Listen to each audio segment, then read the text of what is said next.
ডালাসে দ্বিতীয় দিনের মতো অনুশীলন করেছে টিম বাংলাদেশ। দীর্ঘ ব্যাটিং বোলিং পর্ব শেষে মূল মাঠে ফিল্ডিংয়েও সময় কাটায় দল।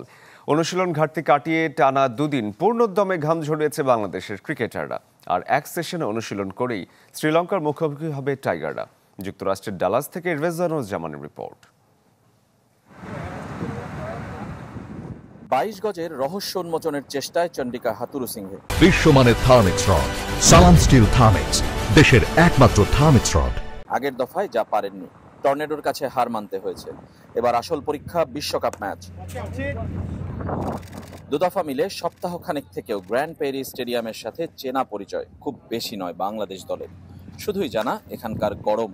সেই গরমকে মাথায় নিয়ে নেট প্র্যাকটিসে নেমে পড়লেন ক্রিকেটাররা। ঘটল একের পর এক ঘটনা। বহুরূপে হাজির দলের সেরা তারকা সাকিব আল হাসান। গোলাপি ইনার যেমন তাকে আলাদা করেছে, তেমনি মাঠের মধ্যমণি হয়েছিলেন নানা রূপে। কোচ হাতুরুর সাথে আলোচনায় অগ্রণী, বোলিং শেষ করেছেন সবার আগেই। প্যাড আপ করে ব্যাটিংয়ে নামা মাহমুদুল্লাহর সাথে হাস্যোজ্জ্বল আলাপ, আর সব শেষে নেটে ঝড়ো ব্যাটিং। বহুরূপী সাকিব এখনো দলের সেরা তারকা। সাকিব এখনো তাই দলের সেরা আকর্ষণ। আত্মবিশ্বাস হারানো দলটা একে অপরকে চাঙ্গা করার চেষ্টায় ব্যস্ত। পেসারদের হাস্যোজ্জ্বল ছবিটা যেন সে কথাই বলছে। তবে বড় টনিক তাসকিন আহমেদের ফুল রান আপে বোলিং করা। শতভাগ না হলেও প্রথম ম্যাচে তাসকিনের খেলাটা অনেকটাই এখন নিশ্চিত। ভয় ধরিয়েছিলেন লিটন দাস। নেটে ব্যাট করতে গিয়ে চোয়ালের নিচে আঘাত হানে বল। ইনজুরির ভয়াবহতা নিয়ে শঙ্কা অবশ্য বেশিক্ষণ স্থায়ী হয়নি। কিছুক্ষণ পর আবারও ব্যাট হাতে ফিরে স্বস্তি ফিরিয়েছেন।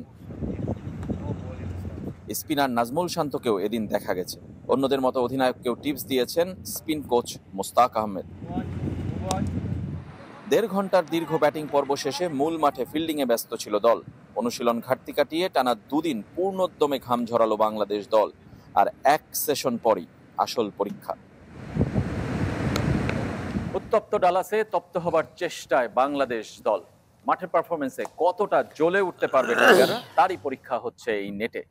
আর দেশে 16 কোটি মানুষ অপেক্ষায় দারুণ এক বিশ্বকাপ শুরুর প্রত্যাশায়। রেজওয়ানুজ্জামান, চ্যানেল 24, ডালাস, যুক্তরাষ্ট্র।